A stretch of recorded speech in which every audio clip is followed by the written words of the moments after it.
Welcome back, folks. Sergeant Be Safe here, and most of you guys already know that Rob You Blind and his crew recently escaped from prison.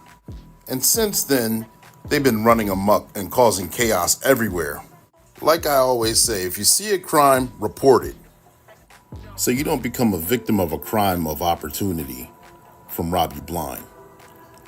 Let me show you this example. The case of 220-225. The robbery on the run. The Uber grab gambit. We start this case off with seeing Maya outside on the phone having a good time, and her neighbors ordered something for special delivery. The delivery driver shows up, looks for the address, leaves the car parked in the middle of the street. This is the address I'm looking for. The car is left unlocked and running as he approaches the front door. Let me upload this picture to the app. Shows that I delivered it. Ooh. And with no one paying attention, Rob You Blind creeps right in. Oh no, Rob You Blind is about to steal your car. Easy pickings for a guy like me. Hey, don't do that. That's my car. Oh no, he's stealing my car. I better call Sergeant Be Safe. He's gonna kill me now. I know I should have turned the car off and locked the door. Hello, Maya. What's going on? Okay. Calm down. Oh boy, I knew Rob You Blind was gonna cause trouble soon. You guys stay there. I'm on the way. I was so scared, but I'm glad you're here now, Sergeant Be Safe. Unfortunately, he's a victim. We're gonna take the report and get right on it and track it down. Rob You Blind makes it back to his secret hideout where they begin to paint the car to change it into a different color. I can't believe it. That was too easy. It's all mine. My plan is complete. I'll have it all. You fool! I know it may be inconvenient and bothersome, but delivery drivers, please lock the doors and turn the vehicle off when making deliveries. Don't become a victim of auto theft or something more serious. Now I have work to do. I have to find these bad guys and stop these crimes. And that's your tip of the day to get you on your way.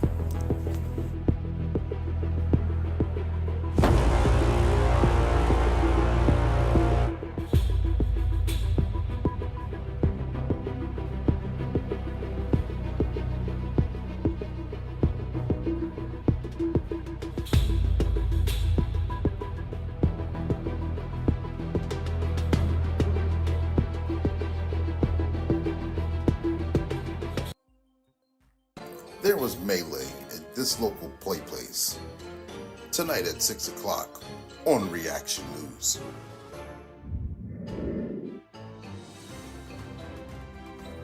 Good evening, ladies and gents. We go live with this officer. Sir, can you tell us what happened, please? It was really trivial. Well, wow. Tell us what you really think. Police say in the latest fight here, a 16-year-old girl provoked an adult at a birthday party. As silly as that sounds, the whole incident started over someone asking for a cigarette. Friends tried to break up the fight. The juvenile didn't take too kindly to it and began throwing salt and pepper shakers, climbing on tables, pushing children, pushing other adults.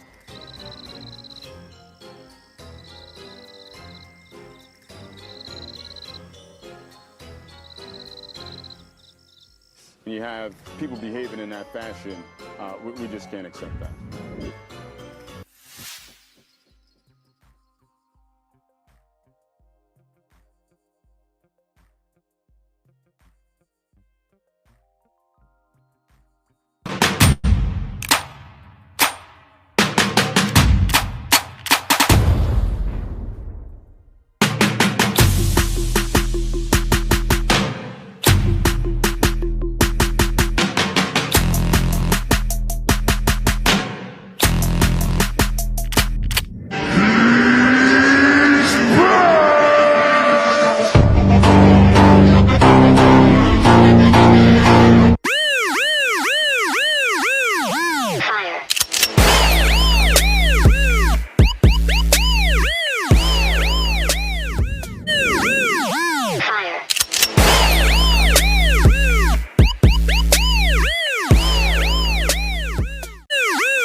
Ladies and gentlemen, boys and girls, welcome back to another weekly episode of Black and Blue. The podcast is just for you, where we humanize the badge. And we humanize the badge almost every Thursday night at 7 p.m. Eastern Standard Time. And we go live with a special guest for either a first responder or law enforcement officer, whether they're rookie, season, or retiree. And we talk about their trainings, their experiences, and their publications. And we're not going to fall short today. Some of you guys may know who the special guest is, other you may not, but we'll get to that momentarily. I'll introduce him here, and I'm excited to have him. This is his second time being on the show, and we're not going to fall short. We're going to talk about some wonderful good things coming down the pipeline. But first and foremost, we're streaming on 7 different platforms. We're on 4 on Facebook, 2 on YouTube, 1 on LinkedIn, and this will also be uploaded on the Spotify. And we're streaming live as well. So therefore, if you're live, I may not know what platform you're on because it doesn't always show that. So if you want a shout out, make sure you put your name and where you're from in the comment section. You'll get that shout out that you're looking for. If you have a question or a comment, also put that in the comment section and we'll address it as soon as we can. Understand that there's about a 3 to 5 second time delay from the time that you posted till the time that I see it. So we might actually be on to something else, but I will get to it and deal with it accordingly as soon as we can. All right. I see Rich Oakley's on from Virginia, former guest on the show. Thank you for tuning in, Rich. I appreciate you. Hey, Rich, I got it again. I'm live here now. Got your coin, the coin that you sent. Thank you very much. Right there. Straight from the DEA, from retired Rich Oakley. Thank you, guys. Thank you, Rich. I appreciate you. Make sure you guys tag, like, share, subscribe, hit that like button so we can hit that algorithm. Ladies and gentlemen, boys and girls, we got Work with Clee. Let me change this banner right here quickly. Workwithclee.com. Workwithclee.com is the official website where if you want to be a guest on the show, that's what you want to go ahead and do that. Scrolling below, it's also in the comment section.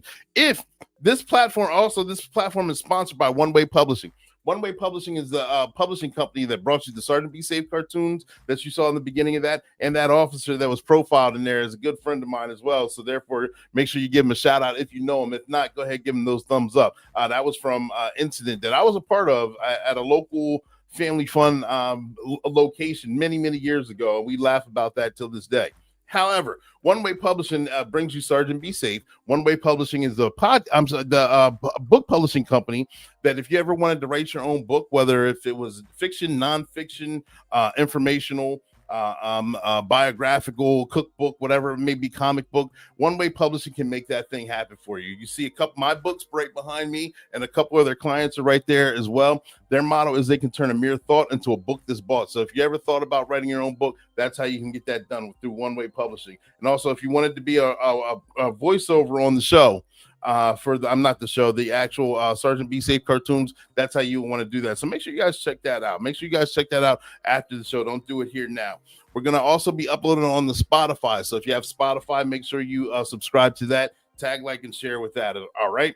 And I am your host. I didn't tell you guys who I was. I'm sorry. I'm your host. I'm your motivational speaker, your empowerment coach, your author, and your favorite baker's favorite baker. I am Ecclesiastics. You saw the crimes code Ecclesiastics 302. If you know what that means, that's just for you. I'm the coldest code switching detective, and I'm here. CLEE is how you spell my name. It means continuing law enforcement edutainment, because we're here to educate and entertain, and we're going to do so both at the same time. So I appreciate all of you for being here. We're going to have a lot of fun today. We're right here in the middle of February. Happy Valentine's Day to all of you that is coming up. Happy congratulations on Super Bowl winners. If there's anyone here, I know we're in prime Super Bowl country where I'm at in central Pennsylvania. So I have a lot of friends and family that are enjoying it right now. My team didn't win. I am 100% purple with the Ravens. However, we did have a good season, but we're not here to talk about football. We're here to talk about our special guest and what he's got going on. He's got his own training and his own training company and institution. We're going to be going savage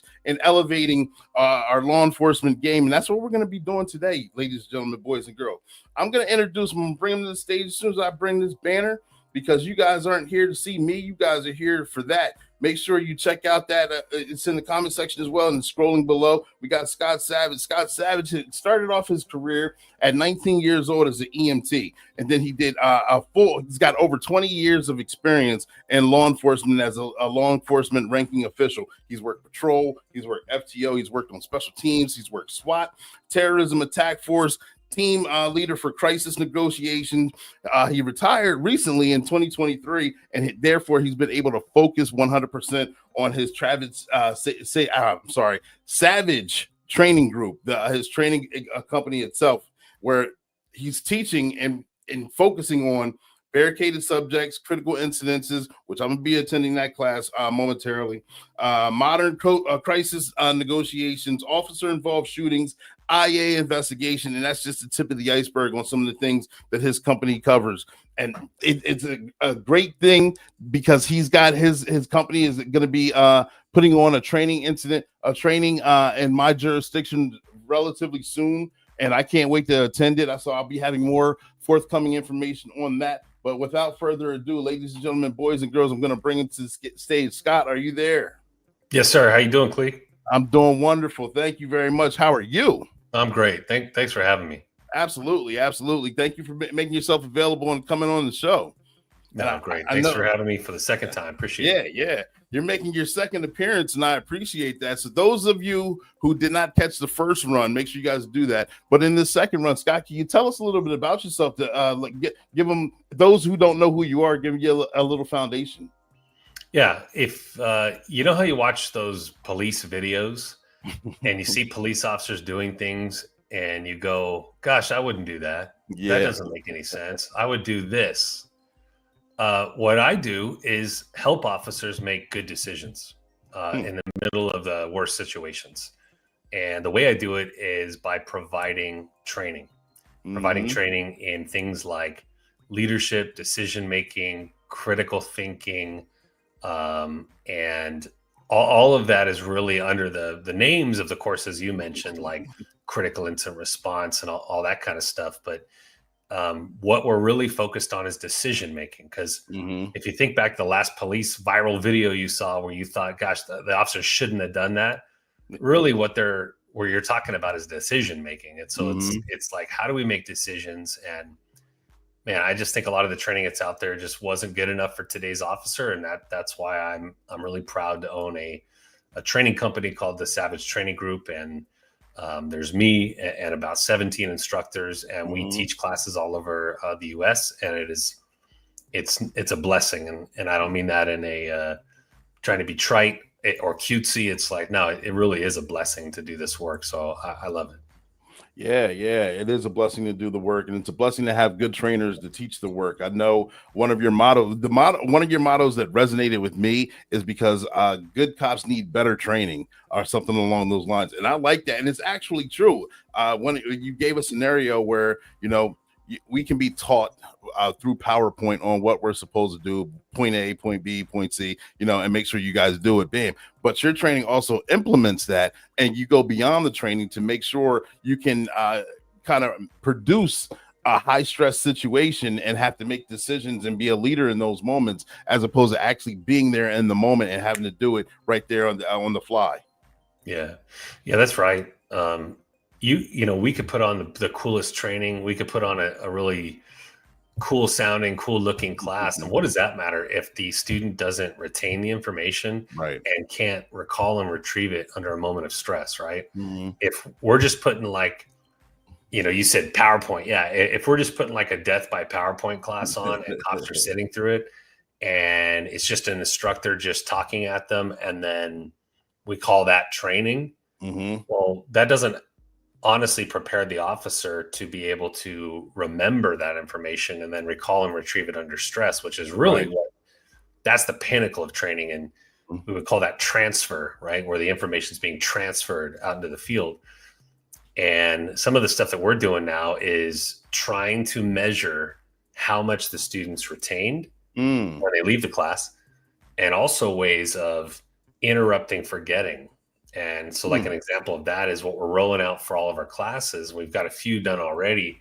Is as you leave our class, you have an opportunity to subscribe, right, to a video series that we're going to send you 10 videos spaced out over 10 weeks, where it's a video of our instructor, comes in your inbox, and it's 2-3 minute video of them reminding you about something from the class, some key point. I like that. And the theory there is that we can interrupt the forgetting, and you see your inbox pop on the video. You can watch it on mute. It's got the little captions on it. And be like, oh yeah, I remember that concept from the class. And we're hoping that that's going to help embed the information in the long-term memory. And, I'm just not aware of a lot of police training that's trying to do stuff like that. And, a lot of the stuff that's out there is just not good enough. And so that's why I'm so passionate about training and this company and our instructors, because I really think we're onto something. Yeah, I like that. Interrupting the forgetting. I mean, that's you're using technology to your advantage, for one, and for two, it's you're reteaching what was already taught. I don't know the science behind what you remember through going through a training, and then how much you remember weeks after, days after, and how much it depreciates afterwards. But having something like, that jogs the memory. I remember that. Oh yeah, you revisit the notes, or you just revisit that moment in time in your life and you remember it, and remembering it, you actually digest it all over again. So where therefore you have it again at your disposal, and you retain it a lot better. I like that. That's right. Yeah. Got a comment on the floor from Sheepdog 94. Scott needs to be an instructor at the South Bay Academy. Be really helpful for recruits. The man has a lot of knowledge to showcase. Oh, hey, appreciate it. I used to teach at the academy years ago, and loved it. And that's really where it gave me an opportunity to practice and rehearse my presentation skills. And I'd recommend that for anybody that wants to be an instructor. That's a great place to get those skills. And the difference is academy recruits are a wonderful audience. They're always like super stoked that you're there. They think everything is awesome, and they just think it's great. And, when you teach in-service training for your fellow officers at your department, they may be a little less enthusiastic, but, man, academy training. I don't know if the dude that left that comment, or I can't see who it is. Yeah. Sheepdog 94. I don't know if they're in the academy, or maybe they're, maybe they're academy instructor, or they're worried about the recruits in that particular academy. But, you're highlighting a huge issue.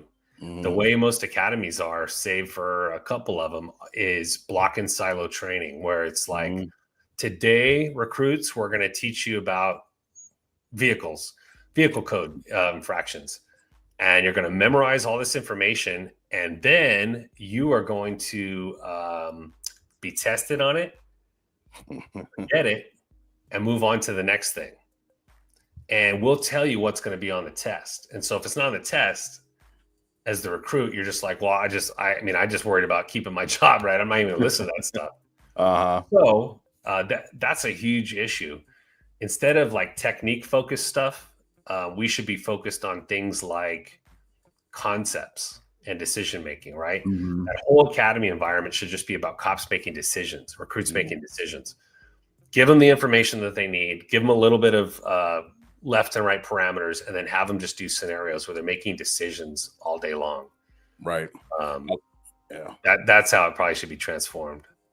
I like that. I'm going back from my academy days from 2004. Actually, I'm going back a ways, but I remember it was a lot of instructional. It was a lot of classroom scenarios. It was a lot of diagrams on the either blackboard or dry erase board, or scenarios or PowerPoints, and going through them. And knowing who I am now, I am a visual learner. So I learn by actually seeing it done, having it explained and walk through the process. So when we got to go out and do situationals, that's where I got my learning. I mean, I can take down notes, I can regurgitate and memorize the information, but to actually have the hands-on instruction and going through it, and therefore able to make mistakes in the moment as well, where it's not life or death on the line, it can be corrected in the moment. That's how I learned as well. Yeah, you and me both. There's a lot that could be done to improve the efficacy of academy training, not to mention in-service training, and then our professional training like we do. There's just the stuff that we have done for years and years, that death by PowerPoint, check the box. Hey, your name is on a roster, so somehow that means you were trained, right? Yeah. Even though you're not tested on it, or it's a one and done thing that you never receive training on again. It's so substandard compared to how society wants officers to perform, right? Exactly. Yeah. Society wants officers to perform with this, like the patience of a monk, the tactical skills of a Navy SEAL, the social skills of a I don't know, a clinician or a family and child counselor. I'll do all this stuff with absolutely substandard training. Yeah. Absolutely horrible sleep schedules, which we know the way officers are, the lack of sleep in our profession is greatly affecting performance. But that, we just pretend that's not happening. Right. So all these problems are in front of the average American police officer. Training is just one of them, but that's kind of the niche that I'm just like, well, I'm just going to focus on this. Hopefully someone else is figuring out all those other stuff and I'll just focus on these things.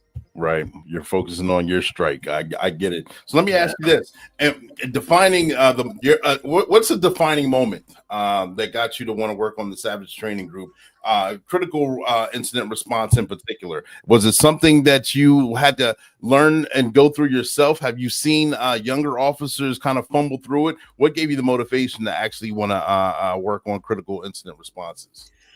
Yeah, that class, that 2-day class we have now called Critical Incident Response, teaches officers and supervisors to respond to hot calls safely, calmly, methodically, right? That's the goal. That all used to be a 1-dayer class, and I wrote that class years and years and years ago after I got out of the California Post supervisor's course. So like when you become a sergeant in California, I was a cop in California. When I became a sergeant in California, you have 1 year to attend the state's 80-hour supervisor course. And back then I wasn't quite as cynical as I am now. And I thought, oh, hey, this is gonna be great, man. Like 80 hours, they're gonna teach us sergeant-y stuff, right? Or I don't know what I thought they were gonna teach how us. to do. This must be the good stuff because this is like a state, sanctioned kind of thing. And we show up to some hotel and it's me and like 40 brand new sergeants from all over the state.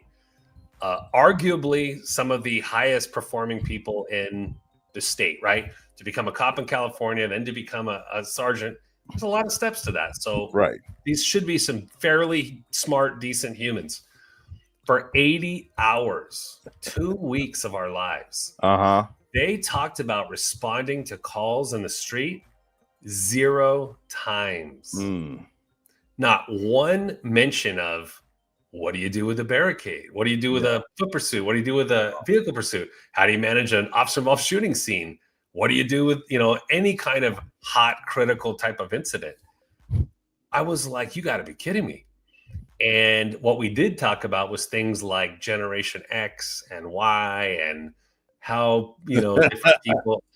I'm like, dude, you can Google all that stuff. Then we watched, I think, was it Band of Brothers or Hunt for Red October or some nonsensical movie that is supposed to be about leadership. Again, you can watch all that at your house. I don't need to go to a class to have you tell me to watch Band of Brothers. So when I got out of there, I was like, this is crazy. And it just so happened that I really enjoyed tactics. My favorite thing to do was catch people fleeing from us. I don't know why, but when a hot call comes out, they tone the channel and they're like, unit 1, unit 2, something crazy happening over here. Yeah. And he's running. Or the officers get on scene. Hey, I got a guy running. For whatever reason, that is just so entertaining to me because it's almost like, aha. Now it's me against you. And as a sergeant, if you're good at coordinating perimeters and containment and you understand a little bit about human dynamics and whatnot, you can catch bad guys. And to me, it was like a game of chess. And I was like, aha, yeah, you're going to try to outsmart me. I'm going to try to outsmart you. Yeah. Oh, you're going this way? Well, guess what? I already have containment on that side. Oh, but we're coming in loud so that you hear the sirens going I had all these tricks that I developed that I learned from other people. I didn't make this stuff up. And I was using them with effect to catch bad guys. And so I was like, well, that's kind of an interesting piece, containment. Then I was like a nerd in the ICS world. And I enjoyed setting up command posts and designating a mission. And I liked all the ICS portion. So I took this. I was like, I think I have a class here that would be 100 times more relevant to the average sergeant than this stuff. So I wrote the class. And I was teaching for another training provider at the time, and I taught it for them, and it seemed pretty popular. And I started thinking 2017, 17, I was like, man, if I had my own training company, I would do this different. I would do Mhm. that different than the firm I was teaching for. Right. Never treat my instructors like that, you know. And so then 2018, I did a bunch of research. 2019, I launched the company with that class. It was our only class. Oh, okay. Wow. People started coming to it and they were like, yeah, dude, this is good. Like, You got it's something working. here. They would email me and be like, dude, I did that one thing you said about Mhm. setting up perimeters before we start searching for the guy, about going wide, about setting up on the opposing corners and then filling in all these Mhm. are like tricks, and it works. And I was like, yeah, this is great. That course led to another course, led to another course. I think we're, you know, now we've got a bunch of instructors and classes, but it's still the same. Let's teach something practical that guys, Mhm. you know, people on the street can actually use. If there's science or evidence-based material that we can use to inform our training, great. If there's not, do we at least have some best practices that are Right. effective on the street and proven to work? And let's make some training out of that. Let's present it in a fun way. You mentioned edutainment, which I love that term. You mentioned edutainment. Can we present it in a fun way? Because I don't want to sit through a boring class. I don't want to listen to some old instructor drone on. So I know the students want the same from us. Roger that. Let's present it in a fun, exciting, entertaining way. And it works. That's Mhm. it works. This stuff actually works. So that's how that class came to be. I like that. I like that. I like thinking outside the box and developing, watching things come to fruition. It's a great, wonderful thing. Got to give a shout out to the AI guy, Marlon Mariachi's in here. Savage Training Group is code 6 at the scene. Shout out to you. Marlon, see, code 6 is LAPD's code for on scene. Ah, Yeah, people are like, what's code 6? And it may be code 6 means something else in your agency. We probably should ask that. Probably means a meal break. He's like, why is Savage Training Group on a meal break? So yeah. A lot of different. Yeah, it's non-transferable sometimes in different locales and jurisdictions. yeah, code 6 in our area up here. I'm in Northern California. Marlon's in Southern. Code 6 is like a warrant. Ah, Like the guy comes back code 6M Mary, that means he got a misdemeanor warrant. Code 6F Frank, he's got a felony warrant. mm-hmm. So when he says code 6, that's our code would be 1097. I'm 1097. Gotcha. Yeah, and I'd be saying 1090. I'm near the scene or at the scene, or 38 10 8. I'm clear. Okay. Yeah. Each one has their own. Lisa's on here. Hello, and hello, Clee, and hello, Scott. Like Lisa, thank you for tuning in. Appreciate you. She's got a background in corrections as well, so therefore, thank you for tuning in. I appreciate it. What are some challenges, Scott, that you see with hot calls with a lot of newer officers or trainees that come through the Savage Training Group that they struggle with? What are some of the questions that a lot of individuals come up with responding to hot calls, dealing with hot calls, or trying to piece it in their head? It comes in and they freeze or go blank, or what are some of the things that you're hearing out here? Some of the feedback that you're getting. A couple of the issues that I've seen over the years with particularly with hot calls or critical incidents or whatever in progress incidents is officers are often told to slow it down. Hey, try to slow it down. Try to slow the call down, right? But nobody ever told them when to slow it down and when to speed it up, right? Because everything can't be we're going to slow it down and try to just get containment, get more information. Meanwhile, somebody's getting hurt. So it can't be that. So then that begs the question, well, when should we slow it down and when should we speed it up? And the easiest thing to do, as opposed to telling officers, just try to slow it down when you can, no, that doesn't help. Here's when to slow it down. Unless it's an active killing, active shooter, or there is imminent threat to a third party, rape in progress, assault with deadly weapon in progress. Unless it's an active killer or imminent threat to a third party, slow it down. That's it. Don't rush in. Yeah. Don't rush into every fray, every fight, every crazy thing that's happening. And you drive 1,000,000 miles an hour and just like get out by yourself. I'm out with one, that kind of thing. Unless it's active killing or imminent threat to a third party, proceed cautiously. amass your forces, develop intel, try to get a long eye,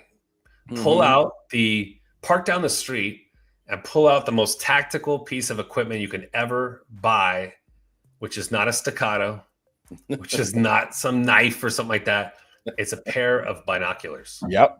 Go to the sporting goods store and spend your money on the most expensive, like, I'm talking about those huge, like you take out in Africa if you're on a safari to see the animals. Get you some incredible optics, park down the street and start getting intel on what's the hell's going on, right? Who's who, where are they, who's the bad guy, what's he doing? And that would have saved so many people's lives, both officers and suspects alike. If you rush in with limited information and try to make this rapid assessment of what's going on and then react to whatever the suspect did, oftentimes you're going to be way behind the 8 ball with trying to, you're having to make a split-second decision. Was that a phone? Was that a gun? That kind of thing. There are times for that. There's times for that when it's an active shooter.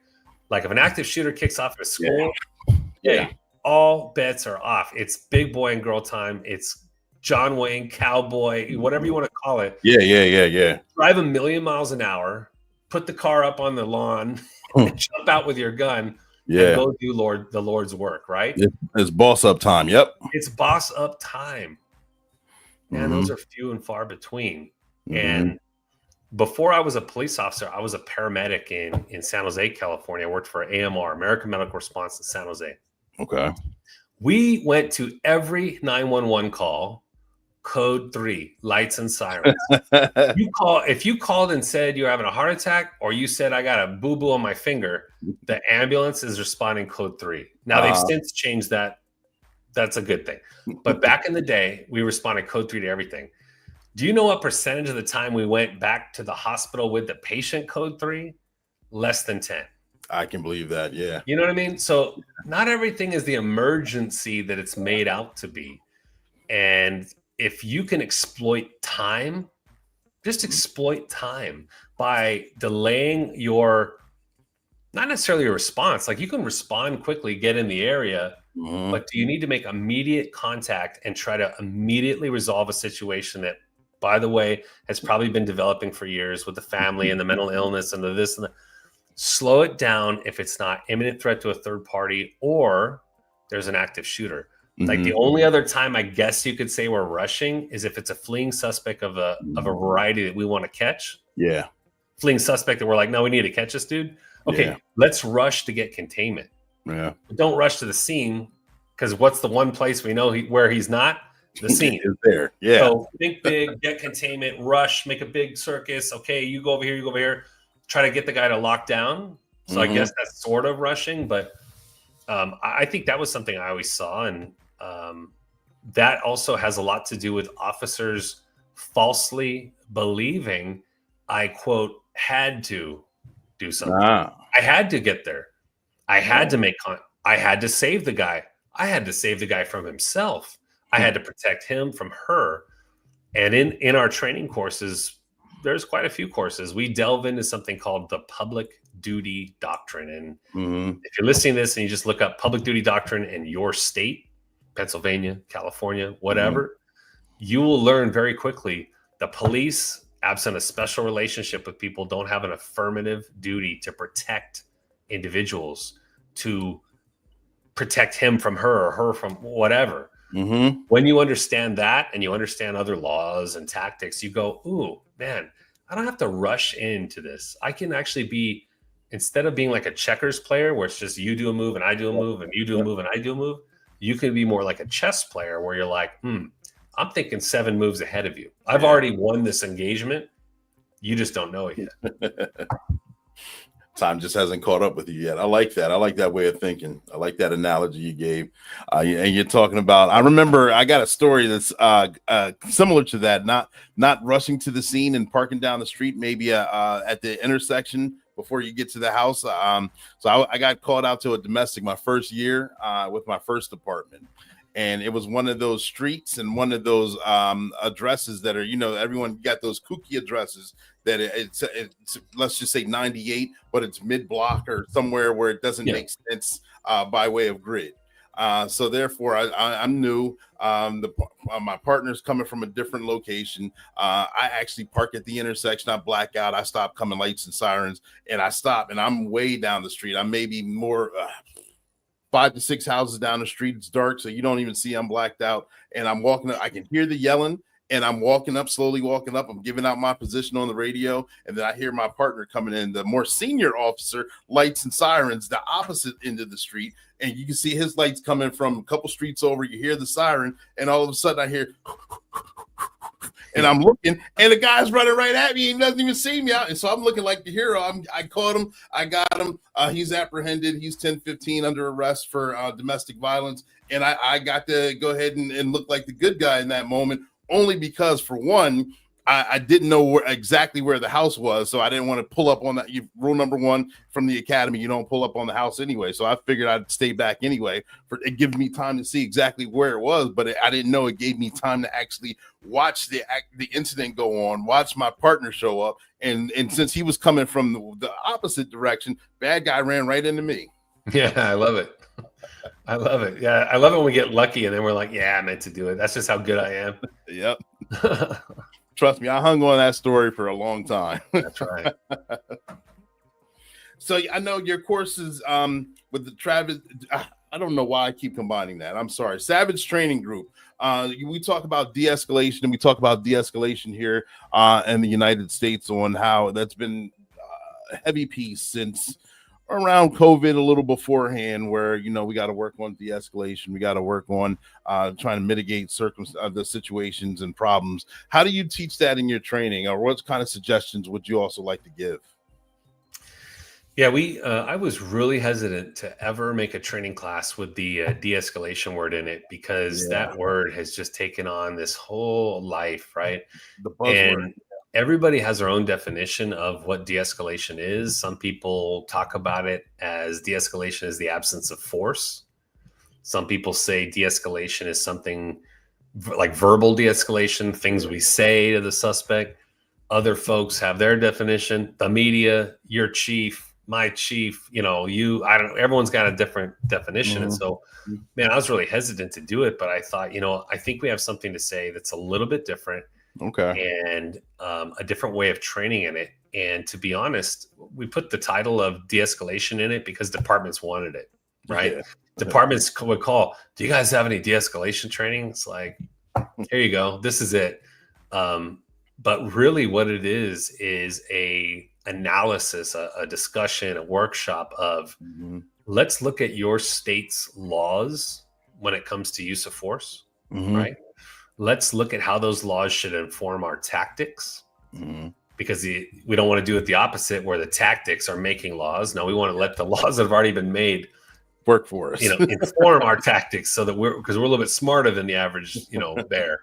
Yep. And we look at laws, tactics, and human performance limitations on both sides, the suspects and our own, right? Because we're human, we're suffering from the same limitations that the suspect is, and if we understand those, we can exploit his weaknesses. We can mitigate our weaknesses, try to put ourselves in positions where, when possible, we can offer de-escalation, because I don't think de-escalation is something the police do to somebody. I don't think it's like a verb, right?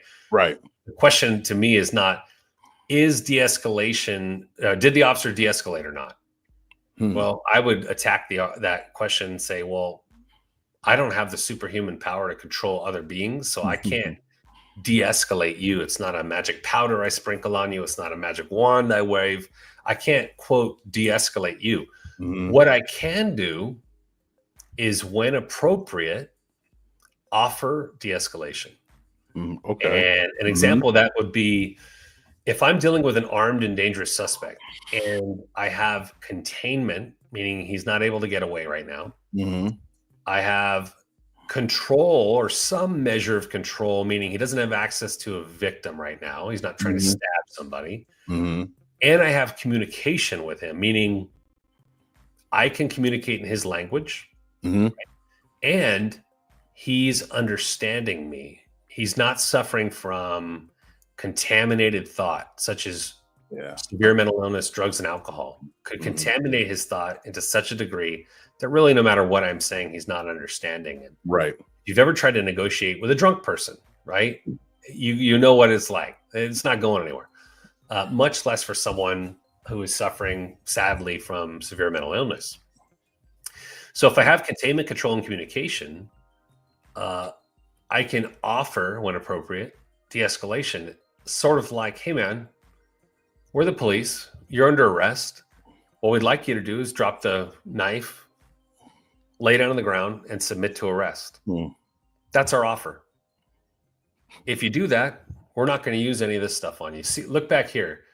See this like grenade launcher looking thing, this 40 millimeter less lethal launcher? Yeah.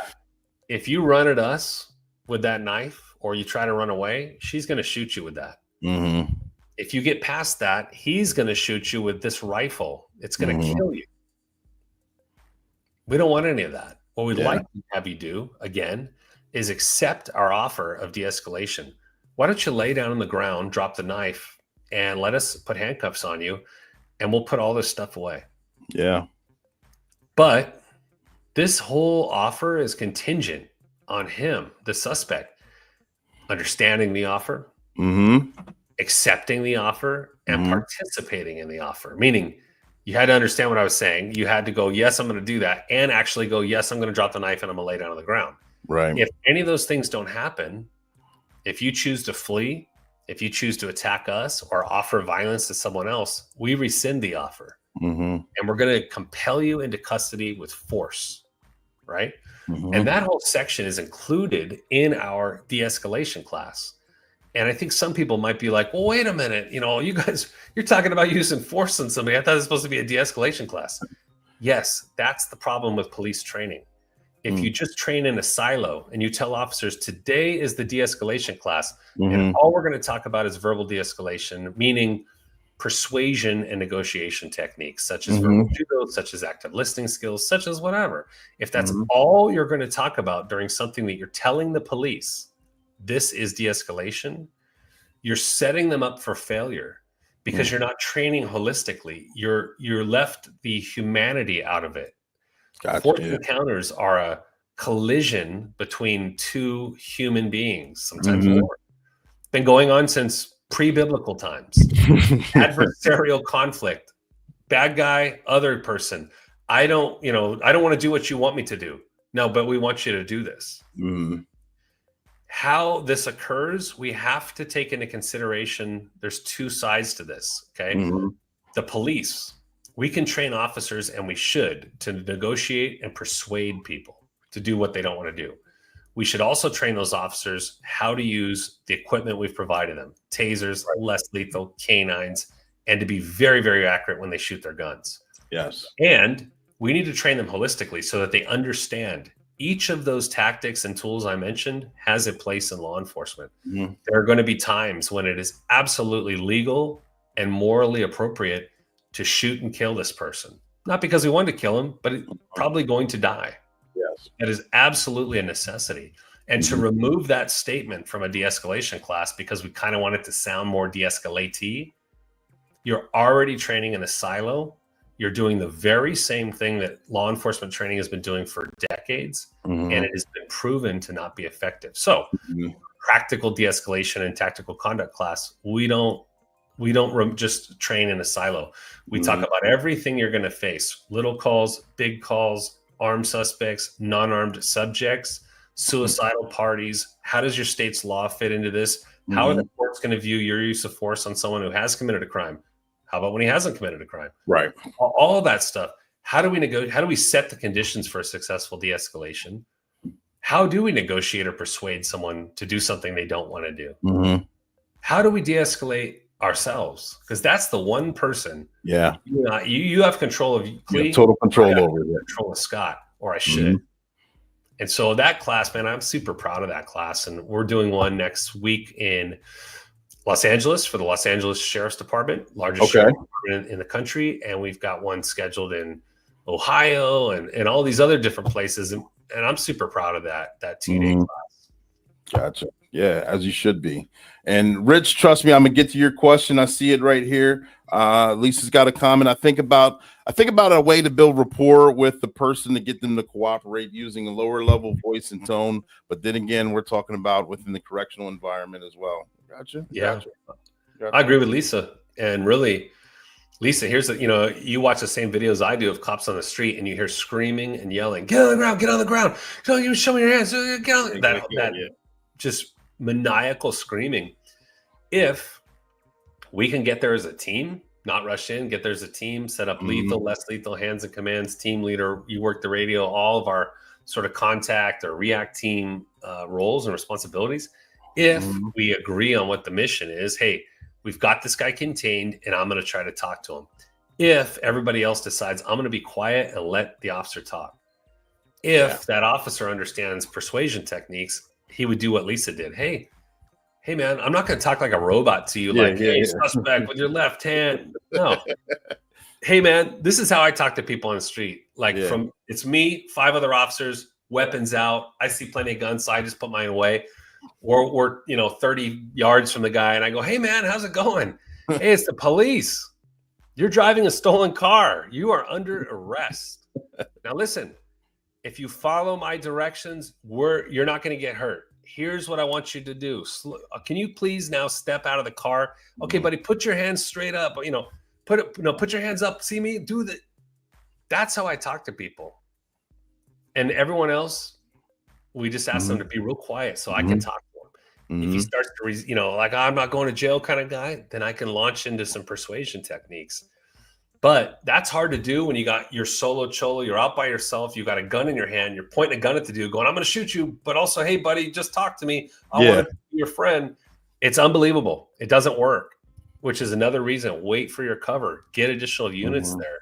And if you're watching this going, man, we don't have all these units, consider not going in because the courts will not support you getting on the stand after you shot the guy and they go, why didn't you use less lethal tools? Yeah. Well, it was just me and I had to have my gun out. Why didn't you call for other units? Well, we didn't have any other units. Okay. Yeah. Lack of staffing. I've never seen that in any law that says, oh, okay, we'll give you qualified immunity because this poor officer didn't have any staffing. Oh, we'll go ahead and find you not guilty of manslaughter, sir, because, hey, like you said, staffing was low.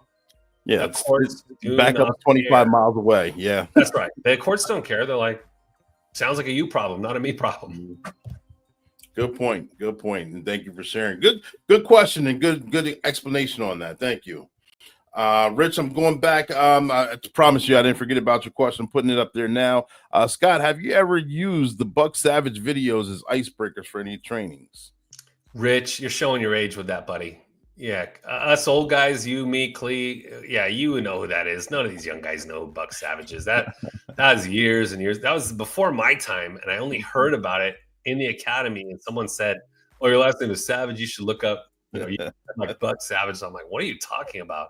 And it was an old Arizona, I think, Highway Patrol officer that had these funny videos, and he used the name Buck Savage. And if you look it up on YouTube, it's pretty funny. But yeah, I don't use any of those things. We actually use 0 icebreaker videos in any of our classes. We just kind of think that's been done before. And so what we use typically is an essential question, such as, hey, what's your definition of de-escalation? Or something along those lines to get people talking in group work at first. And then once we build rapport with the students, we'll move from sort of large group work to small. And then maybe after we build rapport, then have them start answering some stuff in front of the class. But good question, though. Gotcha. And Marlon's back on right here with his other page. Savage Training Group is Code 6. He's on scene everywhere. Yeah, he is. And Lisa's question here kind of is a caveat into my next question, sort of like community policing itself, or do you take into consideration the cultural differences and fear of the police? Yes, in training. I think everyone, we all do. I mean, it's been drilled in us, and for two, I mean, it's the social norm as well. But what would you say to that? Do you take in consideration of cultural differences and the fear of police? Yeah, one thing we teach in our practical de-escalation class goes like this. I say to the students, hey, after class, let's say that, hey, students, you're in our de-escalation class. Let's say that after class, you decide you want to take me and the other instructors out for a cocktail because you just thought it was a great class, okay? And you take us to your favorite cop bar in the area, right? And as we're walking in, Lisa's like, where is this going? I thought this was about cultural difference. I'm going somewhere, Lisa, trust me. Once I walk into the bar, I accidentally step on a guy's shoe. And just so happens he's a sneakerhead. He's wearing like whatever the most expensive, rarest Jordans are. Okay. They were white. Now they're black because I just stepped a muddy, dirty shoe. Okay. Now, the man, I just stepped on his foot. And I go, oh, sorry, my bad. Which reaction should I be more concerned about? The guy who goes, God, I can't believe you did that. He takes he's getting all animated. I'm going to kill you, man. I can't believe you did this on my shoe. You son of a... Or if the guy goes like this, he looks down at his shoe, looks up at me, motions to the door, and says, step outside. We have to fight. Which one would you be more intimidated by? Obviously the second dude, right? Why? Because, oh my God, he's so calm. Like there's something like intimidating about how calm he was. He's obviously done this before, and he's not even concerned. He's like, hey, just step outside because it's on. It's on, yeah. Right? That's a little different than the guy who's all animated. Now, why is he more intimidating? Because he's calm and he's confident. You would agree, right? So then I say to officers right after that, then why are we screaming and yelling at suspects and swearing at them?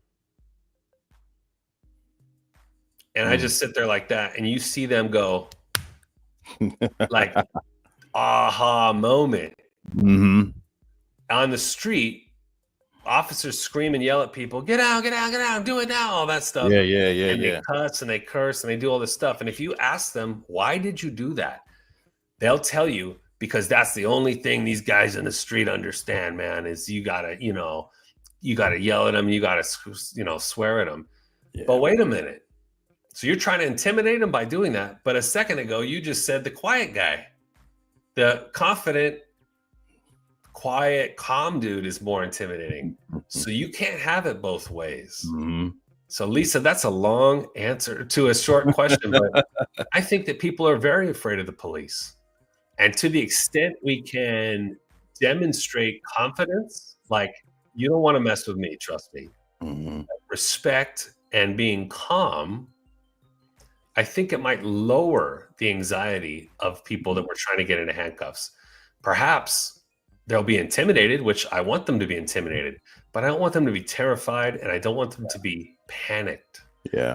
Panicked people make bad decisions. They put their hands in their pockets. They try to fight. And intimidated but calm, if I can keep you intimidated but calm, perhaps you'll be like, oh, I don't want to mess with this dude, so I think I'm going to submit to arrest. Hey, comply today, complain tomorrow. You don't like something we did? Dude, we have more ways to complain about police officers in 2025. You can do it via social media. You could do it anonymously. You could send a letter. Hell, we'll probably write the letter for you. Please comply because you'll live to fight another day. Absolutely. Man, I like that. It was a long way to explain the story, but I mean, it sent the message home. You delivered it well. Absolutely. I think that, and Marlon, I'm gonna get to your question here. I see that, Scott, you have imparted some very valuable information to this Jurassic. Do you offer any training for individuals online? I was going to get to that as well. Yeah, we do have online training classes, and we made them during COVID because we needed something for ways of officers to get training. They're online training. It's only going to be as good as online training is, right? But I think we made some pretty cool ones. You can go on our website, savagetraininggroup.com. There's a tab at the top that says online training. Check it out. We've got one class called Response Tactics for Critical Incidents and In-Progress Crimes. That's the original class that I wrote that I talked about earlier after I attended supervisor school and wasn't happy with it. That's the original. It's an original format. Okay. We also have a class. It's our most popular class called Response to the Non-Criminal Barricade. And that is all about what do we do with a guy who is armed, suicidal, and barricaded in his own home. He won't come out. Should the police go in, force a confrontation to, quote, save the guy? It's a good question. Probably disengage. But then when do we disengage? Is it legal to disengage? What do we tell mom and dad? How about the neighbor down the street? Are they safe to go back in their house? Am I going to create what's known as a special relationship with them? We cover all that in that response to the non-criminal barricade course. And then there's a couple other like side ones that are on there. So yeah, I would just encourage Rich or anyone else that's, hey, I don't know if I'm gonna be able to make it to one of your in-person classes. You can get immediate access right now. You can just click over and enroll in the course that kind of piques your interest. And whether you're, still working, retired, as long as you are sworn law enforcement or agency affiliated, you pass the test to get into those classes. So Gotcha. And like you said, savagetraininggroup.com is scrolling below. It's also in the comment section on every platform except LinkedIn, because it won't let me post in a group for that. Rich Oakley right here. I'm vintage 1967 lawman. Here it is. Right. He's got some great stories, and he's got some good experiences. He's been through a lot of good things and some things that he had to kind of work through as well. Very vulnerable and being on the show. Marlon, getting to your question. Here we go. How can an agency improve their police training? I love it when my employees send me softball questions, man. Thanks, buddy.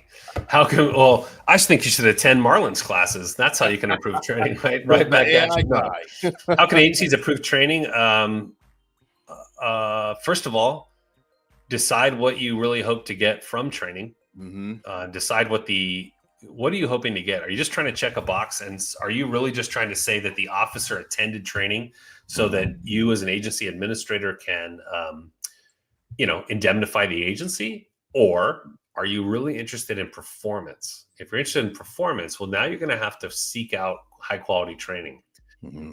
There's lots of stuff your own agency can do to improve the efficacy of your in-service training. We have 2 courses. One's called Effective Police Training, and the other one is called Instructor Development. Both are geared at helping agency instructors and trainers present more effective in-service training. I would start thinking outside the box if I were a police agency, because inevitably they're going to say we have low staffing, can't get the people the time they need to attend training, and we have limited budget, right? Totally understand those things. Where you can, send your people to high quality training. If you literally can't do that, well, there's a million ways to skin a cat, and you could certainly design your own training. Science has shown us that micro learning, meaning less time but more often, is more effective than bulk training, meaning we're going to train for 11 hours today and then we'll do that again next quarter. Micro learning, briefing training, if you don't have money and you don't have staffing and you can't get the folks to good training, what about briefing, roll call training? You have a captive audience, you've got a supervisor there, you probably got a TV in the room, you got access to a computer. We have a captive audience. We've got, 10 minutes, 30 minutes with the officers, let's say. Why can't we be putting on high quality training there? I'm affiliated with another company called The Briefing Room. If you look up thebriefingroom.com, that is a online training resource for sergeants to show during roll call and briefing. It has little micro learning videos, just quick little hits, plus a little 3 or 4 question sheet where you ask the officers the questions and we provide you the answers. And it's got the links to like the case law or whatever. Most of it that's in there now is all Ninth Circuit stuff. So if you're in the Ninth Circuit, you got to get signed up for the briefing room, get your agency signed up. It's not an individual thing. But eventually that's all going to be expanded outside of the Ninth Circuit. So the guy who owns the briefing room is a current sergeant in California. Okay. All the officers that appear in the videos are all current working officers. And there is nobody that can produce videos on current topics quicker than he can. A video comes out, a court case comes out, and within a week, they're already like, here's the training video on it. And it's all really practical stuff. It's not like the old way of like some old retired guy going like, hey, back in my day, we used to do this. It's all like, hey, this is the things you're facing right now in the street, right? Okay, here's the law, here's how to deal with that. It's very practical. And again, that micro learning stuff is the way to increase retention in your officers. So there's a lot of little tricks you can use. It's a good idea, and that is very micro learning in itself. I like that. Another tidbit that I'm going to borrow from you, my friend. Thank you. But I do remember working in patrol and being OIC. We did have roll call briefings and trainings, especially on Sunday mornings when going out into actually breaking roll call itself. We could be a little laxed on Sunday. We can have a little bit more. The jokes went flying. We had breakfast a little bit, but we also use that time to our advantage. And when we have roll call training, we would go through updated policy. We would go through training scenarios, have a lot of what ifs or debriefings as well. If we had an incident that happened over the weekend or a few days ago, we could draw it up and talk about, okay, we did this, and this. How could we have done this better? What if we shifted the perimeter from here to here? What could we have done? How could we have communicated better? Could we have brought in other agencies or things like that? So yeah, I totally agree. Yeah. Think outside the box, right? Because it doesn't always have to be formal training. Like obviously I own a training company. I want everyone to come to our classes, but I don't know that every little bit of training you do needs to be a formal thing. It can be informal, like you said, discussions, analysis, micro stuff just in briefing, going out into the street, right? And looking like, okay, if we had an incident at this school, where are we setting up? Like, do we know where the names of the classrooms and all that stuff, there's a lot of stuff you can do to increase your proficiency. Yeah. Yep. And shout out to you, Hector. Thank you for tuning in. Yeah, I'm fortunate that I can attend as many trainings every year as I put in for. I know a lot of agencies have challenges on doing that. I know. So yeah, if you can get in trainings, I would suggest soak them up. Learn as much as you can, get some good trainings in there. Focus on building yourself to make yourself a better agent, officer, whatever agency you work for. Yeah, for sure. So what kind of feedback have you gotten since 2019 with your agent? I'm sorry, with your training group, the Savage Training Group? What kind of feedbacks have you gotten in the class itself? And then what I want to really hear about the feedback from officers that went through the training and implemented it in the field, and they said, you know what, this works. This works. Not only that, I had a very successful outcome. Yeah, we've had since 2019 to current time, we've had just some really fantastic feedback from people. And after every class, we gather evals from the students and really ask them to be honest. And, we've had people going, yeah, you could probably change this, improve on that. And we take that stuff to heart. I still, as the CEO and there's 17 instructors, I read every single eval, every single one of them, and harass our instructors about them, like, hey man, what are we doing about this? This is a trend I'm seeing. How can we make this better? Continually evolving. And our courses are just always in flux because there's a new court case that came out or a new tactic or something like that. We're always trying to just evolve it until it's the most modern stuff out there. And students have been very, very people have been really kind to us and leave us great reviews on Google or send us a message on Instagram or LinkedIn or whatever. And people just kind of comment on, wow, you guys are very professional, very professional. And I'm like, cool. That's what we're aiming for, right? Is we're trying to be the best, training organization out there. And it's pretty amazing to hear that kind of feedback. And, every now and then it doesn't happen as much as we'd love to, because people are busy. They're not going to contact us, but every now and then somebody will reach back out and be like, hey man, I was involved in a shooting, or we had this particular hot call and I used the stuff that you told me. And it's honestly, it's not usually me getting the comments, it's the individual instructors, because these guys often give out their cell phones in the class, right? And they're just trying to be humble, trying to be valuable to those students. And so the instructors will share with me like, hey, check out what this guy just texted me. He had some crazy call and he used what we taught him. And I always say the same thing, like, what higher praise could you get to know that you're helping one of the officers on the street stay safe, be professional. And, when I go to sleep at night, I know in my heart of hearts that some of the training that we're doing is saving lives. And, kind of a good big deal. Just a reality of our business is we deal with a lot of people who are sick. They're mentally ill. They're very, very sick in their head, and they're just not able to function in society. And honestly, there's not a lot for them. Their own families can't figure out what to do with them. Their modern medicine can't figure out what to do with them. And so we put that impossible task. Society puts that task on the police. Yes. Some 24-year-old cop with a gun on his hip is going to come try to solve this thing, right? Correct the problem in 15 minutes. Yeah, and it's just so tragic and so sad, and sometimes the best answer is for the police not to be involved, right? And so some of our training is asking those questions, like, hey, should we even be involved in this thing? Well, that's the way we've always done it. Yeah, but is that working? Right. When you and I started, it was like people kind of respected the police and thought, well, they meant well, and we just you guys shot him, but you you had to.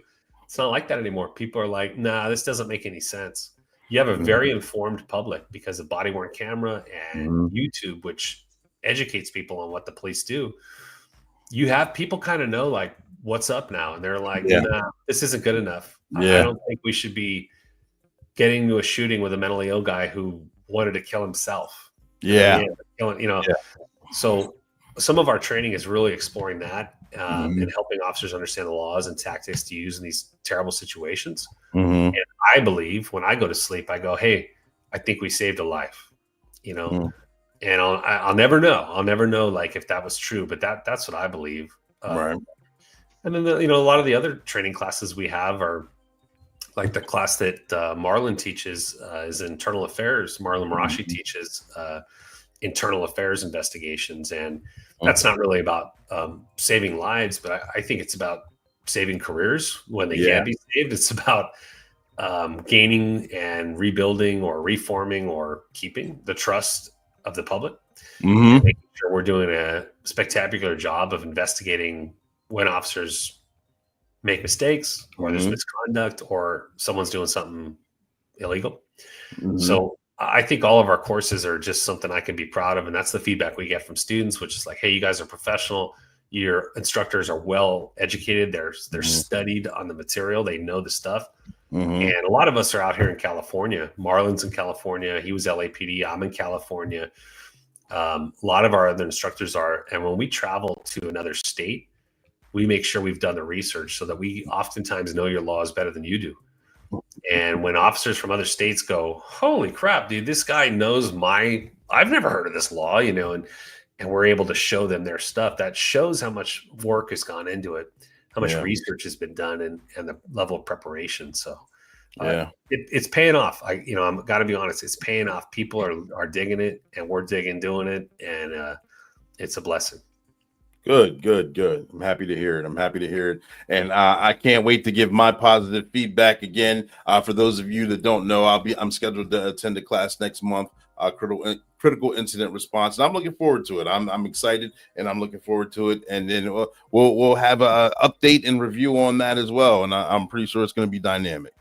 Right. Cool. I hope so. No pressure. Lisa, any consideration for ride-along counselors? They have a mobile crisis unit there in Milwaukee County as well. Yeah. A lot of departments around the nation are either going to what's called a co-responder model, where you have a clinician and a police officer co-responding. We have that. You do that. Okay. Some departments are having mobile mental health teams respond in lieu of the police. Some are diverting certain calls to to mental health units and crisis teams and never involving the police. But Lisa, you know what? The one thing that no one's been able to figure out yet is, what do you do when the guy's armed or dangerous in some fashion? Inevitably, the police will have to go, quote, secure the scene first in order to make it safe to bring in the counselors. And by that time, the shooting's already happened. Yeah. No one can figure out, well, what do we do when it's not a secure scene and we want to engage with mental health? Mm-hmm. Probably the best answer there is, again, like back to the first thing I was talking about, don't rush in. You know, if you've got a guy who's like wants to kill himself and he's in his own home, or he's just, you know, paranoid schizophrenic, he's totally decompensated, he's walking down the street talking, you know, swinging a 2x4 around, talking to the trees kind of guy, don't rush in. Mm-hmm. Keep people back, try to cordon the person off, and to then bring in some unit to try to negotiate or persuade this person, and don't rush. Yeah. A lot of us in law enforcement are always trying to, like, let's get to the next call. Let's clear the calls that are pending. We can't stay out here all day. We can't shut down the streets all day. You better believe you can. And you know what? The time that we spend shutting down the streets or sitting on a perimeter or bringing in another counselor to talk to this dude and try and talk him into handcuffs, the time and money that takes to do pales in comparison to the money you're going to invest if you shoot the guy. Yeah. In lawsuits, in protests, in, I mean, years of lawsuits. Yeah. Why not just spend the money on the front end? And you're going to pay now or you're going to pay later is another way of thinking about it. The same could be said with training. You think training is too expensive? You're going to pay now or you're going to pay later. Yeah. Yep. Absolutely. I agree. And there you go, Lisa. Yep. Hey, Scott, it's been a pleasure to have you on the show for the second time. I appreciate you coming on, providing us with good information, great information, providing us with analogies, scenarios. The Savage Training Group, I'm looking forward to attending, like I said before. For those of you that are looking for more information, again, the website's scrolling below. It's also in the comment section. Make sure you guys check them out and ask your questions. Give it a good, honest look. See what niche is right for you specifically. See what trainings are available for you. If you can get out to an actual classroom location, do that. The online trainings are available as well. I'm shooting the pitch. I'm not trying to because it's not my pitch to give. But Scott, I know we talked about a lot. Through the course of conversation, if I forgot to ask something or there's something else that you wanted to mention, is there anything else that you would like to share with us? And please put, if there's other contact information besides the website, please share that along with us as well. But right now, the floor is yours. Yeah, thanks for having me. I hope you can understand how passionate I am about training, because I think it's a secret weapon that we can use to bolster the performance of police officers. Whether it's me or any one of our instructors at the Savage Training Group, we're all deeply committed into helping police officers be professional, save lives, enhance their careers. So if you go to savagetraininggroup.com and take a look around at all the classes we offer, both in person and online, take a look at the podcast episodes that are on there from various podcasts we've been on, or the articles, or anything else that's on that website. That's all there for you. And if you want to get a hold of us, there's a contact page there. If you need to get a hold of me personally, I spend most of my time on LinkedIn, but I'm also on Instagram. It's just my name on LinkedIn, Scott Savage. And then on Instagram, it's Scott Savage, STG, Savage Training Group. You can get a hold of any of our instructors through our website, and we are here to serve you. So if there's something we can do to help you along, the answer is probably yes. So thank you for having me, and thanks for listening. I appreciate it. Absolutely. Again, thank you for coming on the show. And look, ladies and gentlemen, boys and girls, look for the highlights on the training. I promise you, I'm gonna bring them up here and show you all the good quality training we got. Again, thank you, Scott. I appreciate all of you. Thank you guys for tuning in to another episode on Black and Blue, where we go live just for you. We try and humanize the badge. We bring a law enforcement officer or first responder up here on stage live and in person, where you can ask your questions as well, whether they're rookie season or a retiree. We talk about their trainings, their experiences, and their publications, and we definitely did not fall short today. We go live at 7 p.m. Eastern Standard Time weekly, and when we do that, we need you guys to make sure that you guys hit the algorithm, hit those likes, hit that share, tell your friends about it. This is good information. I appreciate all of you. Remember to check in. We got a special guest coming next week. I don't want to tell you who they are just yet, because I got to give you that cliffhanger, keep you on the edge so you can tune in for the next upcoming episode. Appreciate you all. Take care of each other. It's 10-4, over and out. Have a good one. We'll see you guys soon. Sergeant B Safe is inviting you to watch this exciting and fun podcast, Black and Blue. It airs weekly at 7 p.m. Eastern Standard Time, and it's just for you. When we go live with a dynamic law enforcement officer or first responder, whether they're rookie, seasoned, or retiree. We talk about their trainings, experiences, and their publications. We've had tremendous guests already, and we have many, many more tremendous guests coming down the pipeline. You want to subscribe. Sergeant B Safe is here. Black and Blue is on various podcasts, especially on YouTube, so make sure you guys subscribe. And don't forget about me, Sergeant B Safe. I have my own channel too, so make sure you subscribe to that as well. We have many adventures, learning experiences, and we have fun while we do it. You guys don't want to miss it. Not only with the special guests that's being featured, you'll see video skits of me and the bad guys, Rob You Blind, Misdemeanor, Treacherous Tony, Chance Wilder, aka Wild Chance, and Sapphire Steel.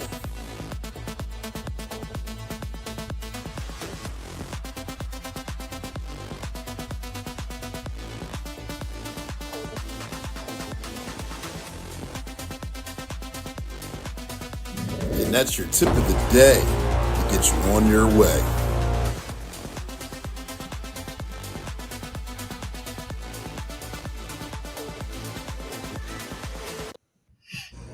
I'm not a bad cop.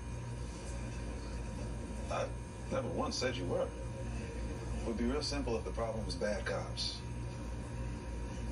It ain't.